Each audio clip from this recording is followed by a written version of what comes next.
दो चीजें हैं, आज कथा में आई है तो आप लोगों के स्मरण में आ जाए। जिसके घर में औलाद नहीं है,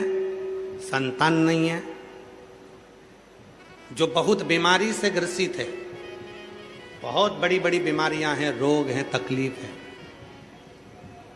ये दो व्यक्ति जिसके औलाद नहीं है, कोई बीमारी से ग्रसित है, कोई बहुत बड़ी उलझनों में फंसा हुआ है,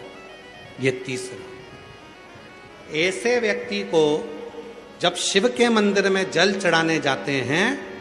तो नंदी के सीधे कान में जल चढ़ाने से पहले अपने मन की बात नमः शिवाय, ओम नमः शिवाय, श्री शिवाय नमस्तुभ्यम कहकर अपने मन की बात नंदी के कान में कहकर फिर शिव जी को जल चढ़ाना चाहिए। और यदि किसी व्यक्ति को व्यापार खोलना है, कोई प्रॉपर्टी खरीदना है, कोई जमीन जायदाद का लफड़ा हो गया, कोई अदालती केस हो गया, कोई तकलीफ में फंस गया, कोई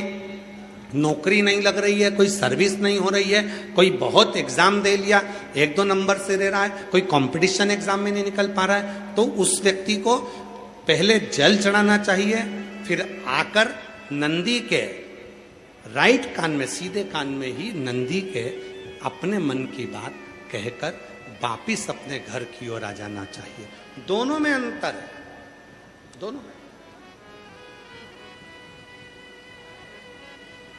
जैसे किसी नारी के गर्भाशय में अगर गठान हो जाती है, शरीर में किसी भी स्थान पर गांठ हो गई, कहीं चेस्ट पर गांठ हो गई, छाती में गांठ हो गई, उदर में हो गई, बच्चादानी में गांठ हो गई, या किसी पुरुष के किसी शरीर में गांठ हो गई, तो उसको क्या करना चाहिए? शिव जी के मंदिर में जब वो जाए, शंकर भगवान के मंदिर में जब नंदी के उल्टे कान में,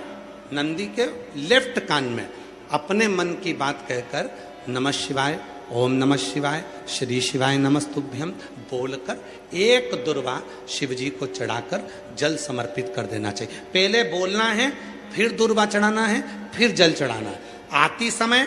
उस दुर्वा को उठाना है, थोड़ा सा जल झेल लेना है, मंदिर के ही दरवाजे के बाहर उस दुर्वा को चबा चबा कर खाकर जल का आचमन कर लेना है। लगभग 1.5 महीने कर कर देखो, उसके बाद जांच कराओ, आपकी गठान गल चुकी होगी, समाप्त हो रही होगी, वो गांठ अपने आप समाप्त।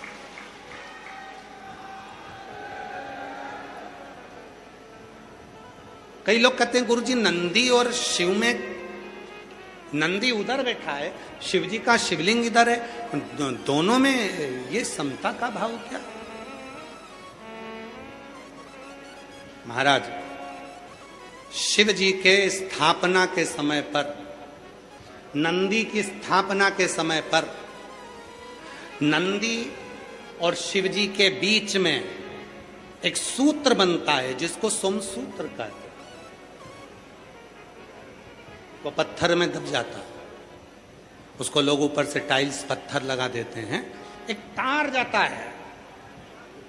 वो सूत्र नंदी के जो एक चरण है, आप लोग दर्शन करें ना नंदी का, अरे बोलो तो जम के, नंदी का एक चरण जो ऊपर उठा हुआ होता है, बाकी के चरण नंदी के सब नीचे की ओर जाते हैं, पर नंदी का जो एक चरण ऊपर की ओर उठा होता है, सोमसूत्र वहीं से शिवलिंग के पास तक जाता है। जब स्थापना होती है तब, अब वो सोमसूत्र जो गया है, जो ये सूत्र गया है नंदी के पांव के पास में से, जब हम नंदी को अपने मन का भाव कहते हैं तो नंदी का वो सोम सूत्र के माध्यम से वो शब्द शंकर के मूल केंद्र बिंदु पर चले जाता है और शिव जी हमारे दुख को मिटाना प्रारंभ कर देते हैं, हमारी तकलीफों को मिटाना प्रारंभ कर देते हैं।